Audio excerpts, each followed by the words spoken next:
El canal de Erie fue la primera vía acuática mayor en los Estados Unidos. Al ser inaugurado en 1825, cruzaba el estado de Nueva York desde el oeste en Buffalo, cerca de las cataratas del Niágara, hasta el este en el río Hudson en Albany.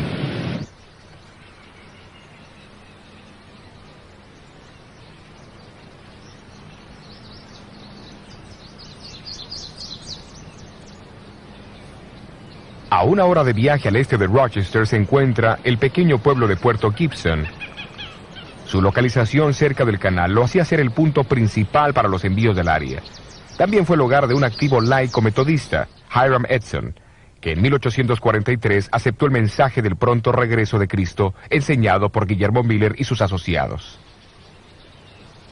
Decenas de miles de otros en los Estados Unidos, seguidores de Miller de Puerto Gibson, esperaron fervorosamente por el día 22 de octubre de 1844, puesto que en ese día ellos creían que el Señor vendría, para cumplir con la profecía de los 2300 años de Daniel 8:14. Al ver el brillo de la primera luz de la mañana del siguiente día sobre las aguas del canal, estos mismos creyentes fueron sobrecargados con chasco y desesperación. Y la sustancia de nuestra historia consiste en ver cómo ellos pudieron percibir, más allá de su propio error, la clara luz de Dios, guiando en tres distintas maneras.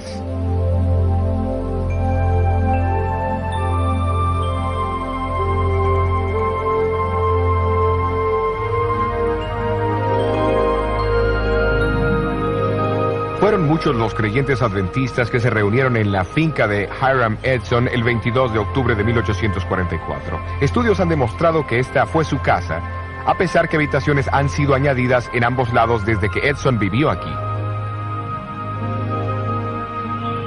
En aquella fría mañana de octubre, el chasco de Edson y sus amigos llegó a ser real. Eso sale de su boca muy fácil, compañero. Discúlpeme, señor. No creo que usted tenga la menor idea de cuán devastados estamos. ¿Qué quiere decir? Quiero decir que hemos experimentado la peor clase de duda. Algunos de nosotros con más aflicción que otros. Nos preguntamos si las profecías de Daniel estaban equivocadas. Nos preguntamos si tal vez la Biblia era una mentira. Y algunos de nosotros hasta nos preguntamos si todavía existía un Dios en el cielo. Fuimos al granero allí atrás y oramos. Y después de reexaminar nuestra fe, decidimos que tendría que haber una respuesta a nuestro dilema. ¿Y cuál es? Bueno, después de desayunar, yo sugerí al joven Owen Crozier para que fuésemos a visitar a algunos de nuestros vecinos de aquí del área y ver si podíamos confortarlos un poco. No estoy seguro si fue por miedo a nuestros vecinos burlones, pero de todas formas salimos por el maizal. Todo este maíz. Estábamos tan seguros de la segunda venida de Cristo que dejé toda la cosecha parada en el campo. Tome una mazorca de la mejor de Nueva York. Gracias. De nada. ¿Sabe? Mientras caminábamos esa mañana y repasaba en mi mente los eventos de las 24 horas anteriores, de repente paré y miré hacia el cielo. Y pareció como si los cielos se abrían y por mi mente destelló el santuario. ¿Sabe? Nosotros los milleristas hemos predicado sobre el texto hasta 2300 días y el santuario será purificado. Y pensamos que ese santuario era la tierra. Bueno, más tarde reconocimos que la Biblia enseña que también hay un santuario en el cielo y que Cristo se mudó como el primer sacerdote en el día de la expiación, del lugar santo al lugar santísimo, el 22 de octubre de 1844. El Señor tenía un trabajo que llevar a cabo en el cielo antes de regresar a esta tierra. Ahí fue que el hermano Miller cometió su error. El Señor fue bueno. Él había oído nuestra oración. Bueno, hasta luego, compañero. Hasta luego.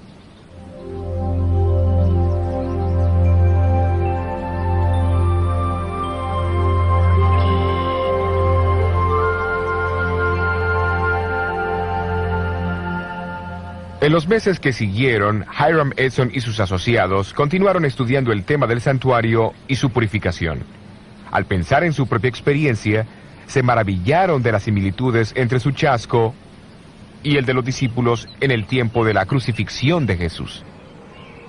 Finalmente, Edson convenció a su amigo Crozier para que publicase sus hallazgos en una edición especial del periódico seguidor de Miller, La Estrella del Día, el día 7 de febrero de 1846.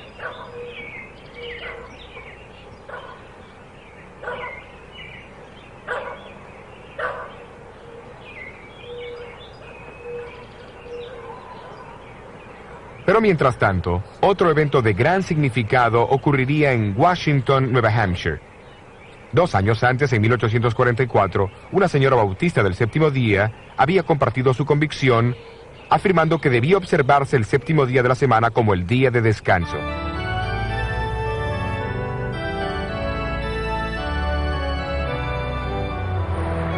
La observancia cristiana del séptimo día como día de reposo ha persistido a través de la era cristiana. Algunas veces fue guardado en secreto, pero siempre ha reaparecido para presentar su mensaje sobre la tierra.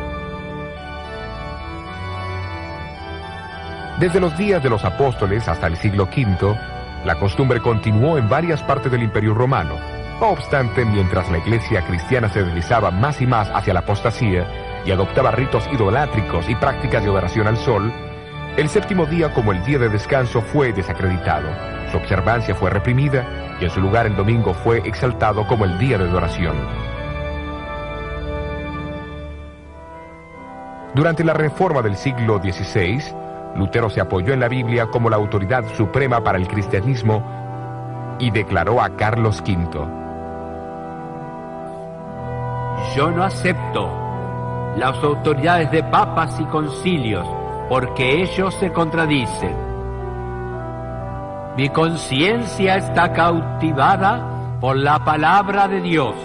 Esta apelación a la Biblia, y la Biblia solamente, fue el fundamento mismo de la Reforma.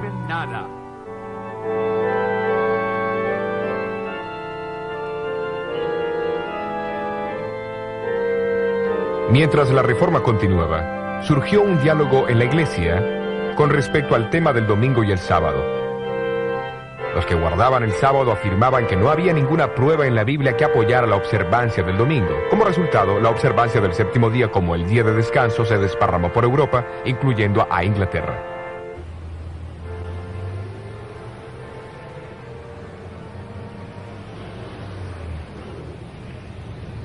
Allí las discusiones sobre el día de descanso llegaron a ser el centro de controversia entre los puritanos a través del siglo XVII.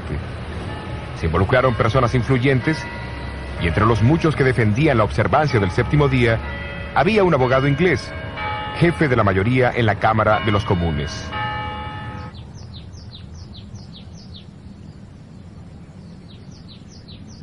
A mediados de 1660, había muchas congregaciones en Inglaterra que guardaban el séptimo día.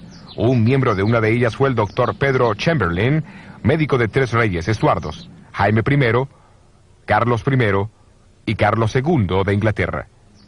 Un contemporáneo de Juan Bunyan, Chamberlain era un perspicaz estudioso de la Biblia. Estas palabras fueron grabadas en su tumba en el terreno de la iglesia de Woodham Mortimer, Essex. En cuanto a su religión, él fue un cristiano que guardó los mandamientos de Dios y la fe de Jesús, siendo bautizado alrededor del año 1648 y observó el séptimo día como día de descanso por más de 32 años.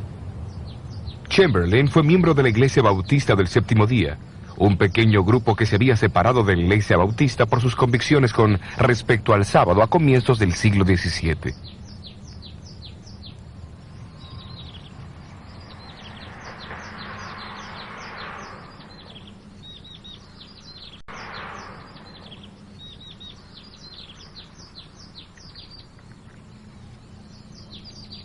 En 1664, Stephen Mumford, un bautista inglés del séptimo día, emigró hacia el Nuevo Mundo. En 1671 organizó la primera iglesia bautista del séptimo día en América, en Newport, Rhode Island. Durante los próximos 170 años, su influencia se extendió por toda América. Hasta 1843, los bautistas del séptimo día eran alrededor de 5.500. En ese año, la Asociación General Bautista votó una resolución muy significativa: que el primer día del próximo noviembre sea guardado por nuestras iglesias como un día de ayuno y oración, para que el Dios Todopoderoso intervenga y reivindique su santo sábado.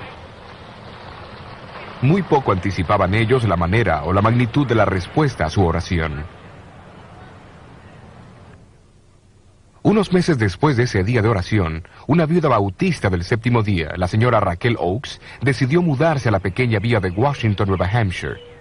Su hija de 18 años, Delight, había aceptado allí una posición como maestra de escuela.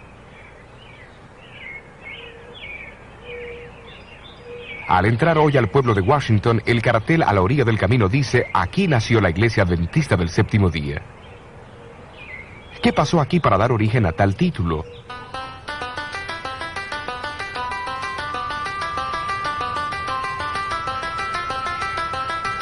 Esta sólida iglesia de madera se encuentra ahora lejos del centro del pueblo, pero antes se encontraba en el medio de una próspera comunidad agrícola.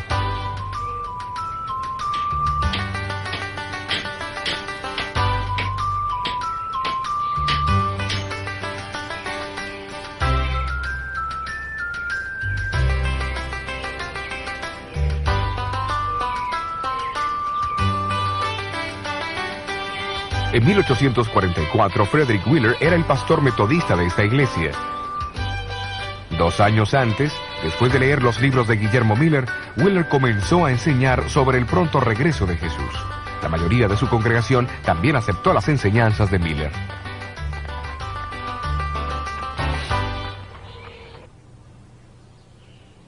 Un domingo por la mañana, Wheeler se encontraba detrás de este púlpito de la iglesia de Nueva Hampshire en el servicio de la Cena del Señor.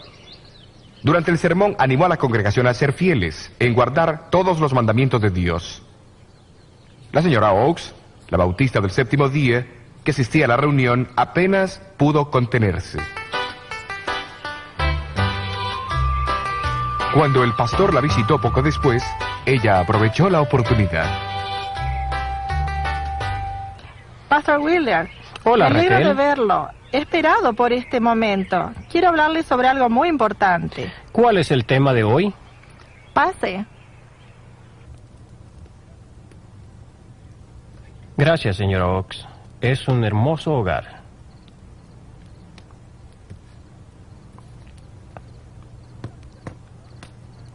El culto del domingo, Reverend Wheeler, usted dijo que cualquiera que reconozca a Cristo debe obedecer todos los mandamientos de Dios.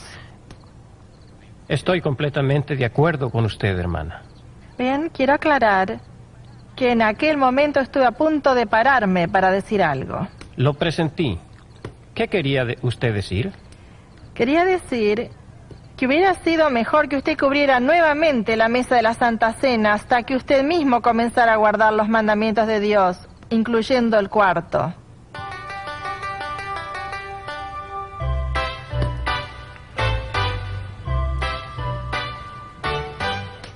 Y así Frederick Wheeler conoció la verdad sobre el sábado. Poco después él guardó su primer sábado. Predicó un sermón alusivo al sábado, y así llegó a ser el primer ministro adventista que guardó el séptimo día. No mucho tiempo después del gran chasco, Guillermo Farnsworth, que en ese entonces estaba llegando a los 40 años, se levantó de la banca de la familia Farnsworth durante el culto y también declaró su intención de guardar el sábado. Luego lo siguió su hermano menor, Cyrus, que tenía sus 20 años de edad, su propia esposa, su padre y otros. Viéndose forzados a abandonar su congregación, estos primeros guardadores del sábado se reunían en la espaciosa casa de los Farnsworth, no muy lejos de allí. No fue hasta años más tarde que adquirieron en propiedad esta iglesia. Contiguo a la iglesia se encuentra el cementerio donde yacen muchos de estos primeros guardadores del séptimo día, sábado.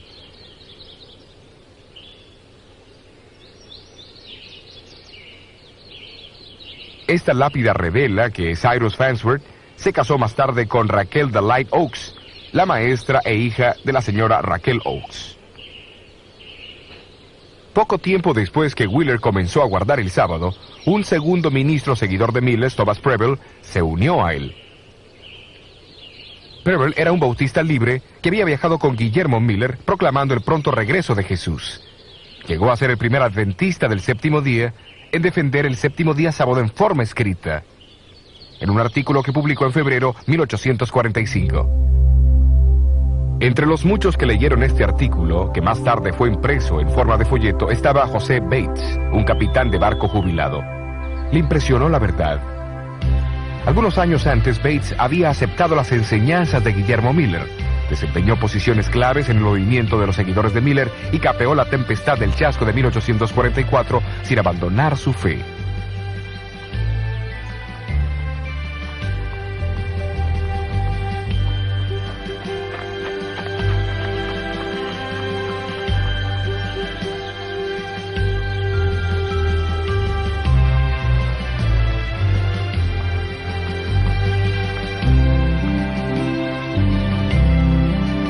Al oír sobre el grupo que guardaba el sábado en Washington, viajó hacia allá, pero en el camino se encontró con Frederick Wheeler en su hacienda de Hillsborough.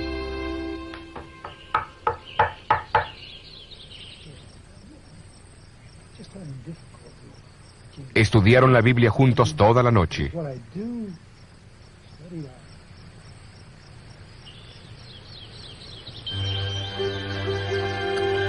A la mañana siguiente, ambos siguieron hacia Washington a la casa de Cyrus Farnsworth.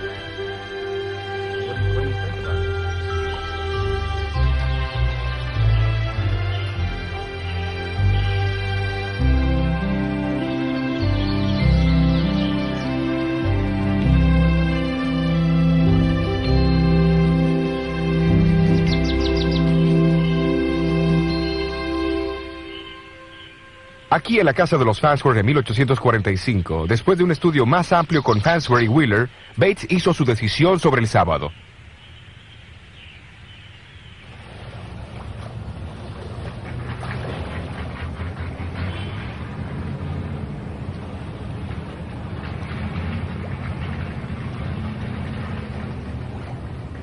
Al regresar Bates a su casa, estaba cruzando el puente entre Fairhaven y Nueva Bedford, Massachusetts. Hoy solo resta el acceso al puente. En el puente, Bates se encontró con un viejo amigo, Jaime Madison Monroe Hall, que le preguntó: ¿qué hay de nuevo, Capitán Bates? La nueva es que el séptimo día es el sábado del Señor nuestro Dios. Y Bates dedicó el resto de su vida a la proclamación de esta nueva. En agosto de 1846, Bates publicó su propio folleto, El séptimo día sábado, una señal perpetua. Su contenido demostraba una herencia espiritual recibida no solamente de los bautistas del séptimo día, sino también de los puritanos ingleses y de otros antes de ellos. Contenía también una idea importante que proclamaba el significado profético del desarrollo de la Iglesia Adventista del séptimo día.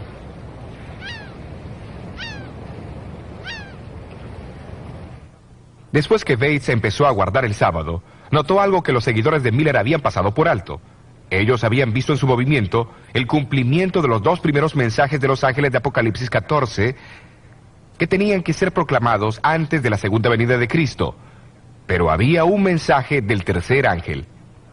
Bates notó que Apocalipsis 14:12 describe a los que proclaman estos mensajes como aquellos que guardan los mandamientos de Dios y tienen la fe de Jesús. Esto confirmó en su mente la importancia de los mandamientos. A él le parecía que el tiempo había llegado para aquellos que habían proclamado los dos primeros mensajes de los ángeles. Reconocieran el tercer mensaje y guardaran los mandamientos de Dios y el sábado, el cuarto de ellos.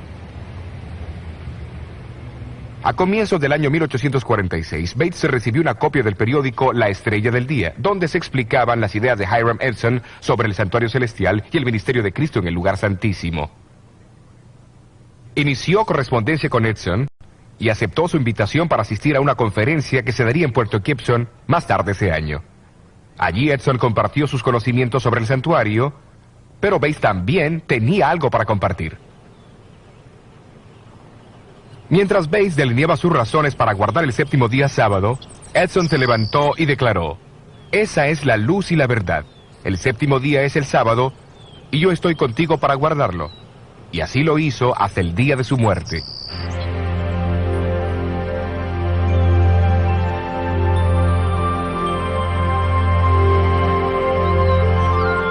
Pero la conversación que tuvo con los líderes de Puerto Gibson, Bates también comenzó a ver una conexión entre el sábado y el ministerio de Cristo en el lugar santísimo del santuario celestial.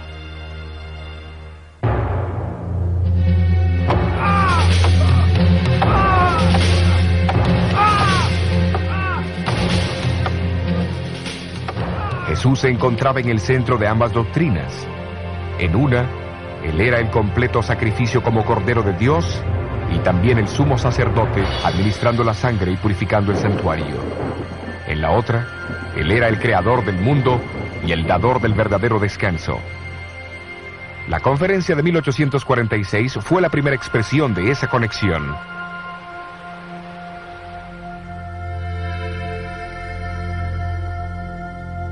En esta conferencia, Bates escuchó con gran interés las ideas de Edson sobre el santuario celestial. Él sabía que la Biblia decía que el arca del pacto se encontraba en el segundo compartimiento del santuario y que adentro del arca estaban los 10 mandamientos. Luego, con mucho interés, leyó Apocalipsis 11:18, donde habla de los días finales de la historia del mundo, cuando las naciones se llenarían de ira y llegaría el tiempo para el último juicio del mundo. Pero entonces, en el siguiente versículo leyó que en ese mismo tiempo el templo de Dios, o el santuario celestial, se abriría y el arca de su testimonio fue vista en su templo. Bates razonó que si el ministerio de Jesús en el lugar santísimo era ahora el foco de atención, entonces el arca, su ley y el séptimo día sábado que esa ley señalaba, también cobraba nueva importancia. El cumplimiento de la profecía de los 2300 años en 1844 había por consiguiente atraído la atención hacia el santuario celestial de una manera que jamás se había visto. Como resultado, surgieron 2 énfasis especiales con respecto a Jesús. Primero, Él estaba ahora encargado de su trabajo final como sumo sacerdote en el santísimo ministerio de ese santuario. Segundo, Él era el Señor del día sábado y nos ordena guardarlo como Él mismo lo observó, como nuestro divino ejemplo. Pero habría una tercera señal distintiva asociada con la gran proclamación final del Evangelio de Dios. La misma también tendría que ser parte de Jesús, pues en Apocalipsis 12:17 se le identifica como el testimonio de Jesús. ¿Pero qué significa esto?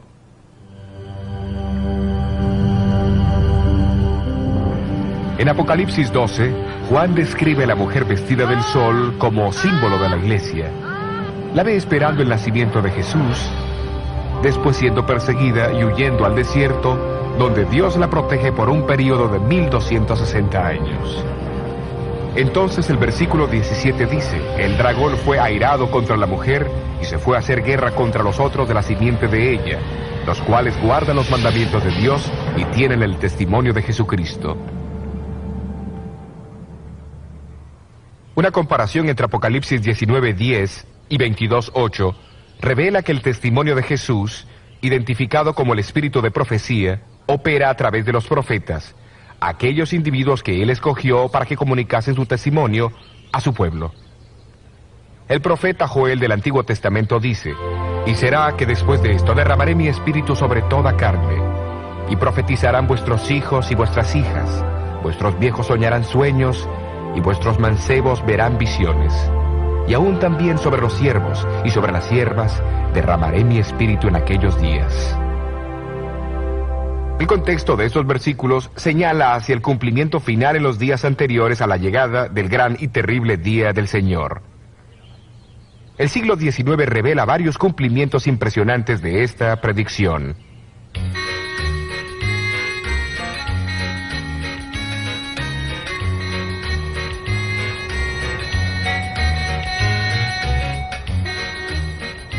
A fines de 1830, un joven americano de color que se había convertido a los 17 años se mudó aquí a Boston, Massachusetts, para prepararse para el ministerio. Su nombre era Guillermo Foy. En 1842, Foy recibió 2 visiones impresionantes. Más tarde publicó una descripción en un folleto titulado La experiencia cristiana de Guillermo E. Foy, junto con las 2 visiones que recibió en los meses de enero y febrero de 1842.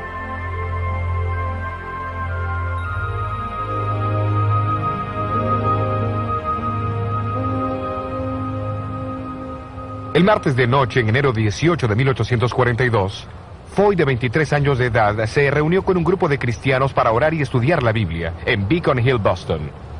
Durante la reunión, recibió la primera de 4 visiones. Duró por 2 horas y media, durante las cuales el Dr. Cummings lo examinó. Y citó sus palabras: no hay ningún indicio de vida, con excepción en el área del corazón. En su visión, Foy presenció la recompensa dada a los justos en la segunda venida y le fue mostrada la incomparable belleza del cielo.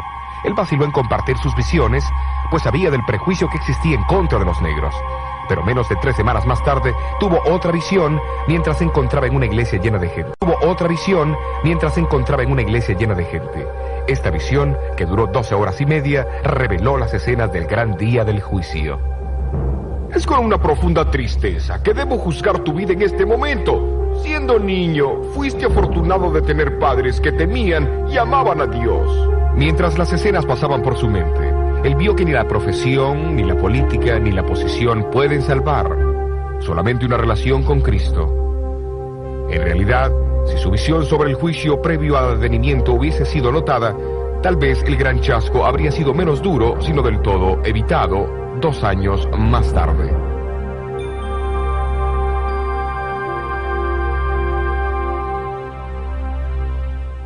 Foy fue encomendado a contar a otros lo que él había visto, y durante los meses que siguieron predicó intensamente, creando gran sensación donde quiera que fue. Vastas multitudes lo escucharon contar lo que él había visto sobre la patria celestial y la necesidad de prepararse. Parece que recibió 2 visiones más, incluyendo una que mostraba 3 peldaños hacia la ciudad santa, la cual no entendió. Porque se levantará nación contra nación y reino contra reino, y habrá pestilencias y hambre. Guillermo Foy no recibió ninguna otra visión después del chasco. Sin embargo, mantuvo su esperanza en la segunda venida de Cristo. Continuó su vida como un pastor apreciado y querido, en pequeñas comunidades rurales hasta finalmente establecerse en Sullivan del Este, Maine. Y será predicado este evangelio del reino en todo el mundo, por testimonio a todos los gentiles. Allí falleció en noviembre de 1893 y fue sepultado aquí en el cementerio de Birch Tree.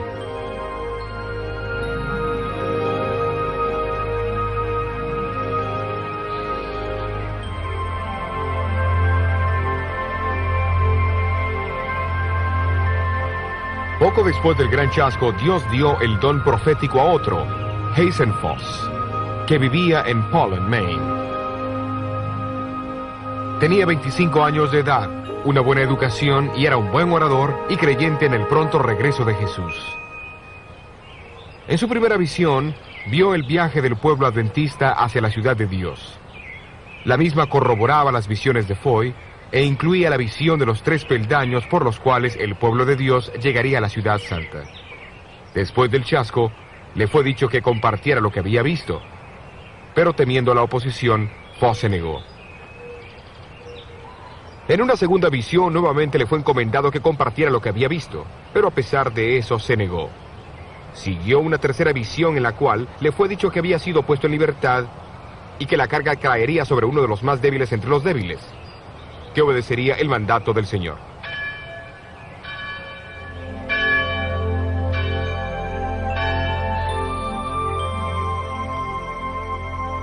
Unas semanas más tarde, Foss se paró del lado de afuera de una pequeña capilla para escuchar una historia milagrosa. Le pidieron que entrara a la reunión, pero él se negó. El maná, las almendras, los higos, las granadas y las uvas y el otro fruto. Le pedí a Jesús que me dejara comer de ellos, y él dijo, ahora no. Aquellos que comen de este fruto no regresan a la tierra. Tú debes regresar y contar a otros lo que Dios te ha revelado. Entonces un ángel me trajo rápidamente de vuelta. Lo que él oyó fue una narración de una visión casi idéntica a la que él había recibido. ¿A quién fue Foss que vio aquella noche? Su nombre era Elena Harmon, una joven de 17 años de edad afectada por la tuberculosis que corría el riesgo de morir.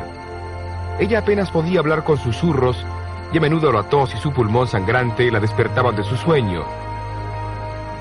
Sin embargo, Dios tomó a esta más débil entre los débiles y la llamó para dar el testimonio de Jesús a su pueblo. Impelida por el Espíritu de Dios, tendría que obedecer ese testimonio por los próximos 70 años. La explicación del santuario, la verdad del séptimo día sábado y la moderna manifestación del espíritu de profecía. Estas tres revelaciones claves ayudaron a guiar a muchos a través del chasco de 1844. Y la última de estas revelaciones, a través de la persona Elena Goldwhite, continuaría actuando como una brújula para este inexperto grupo de creyentes en el siglo XX. En el próximo tema continuaremos con la historia de Elena White.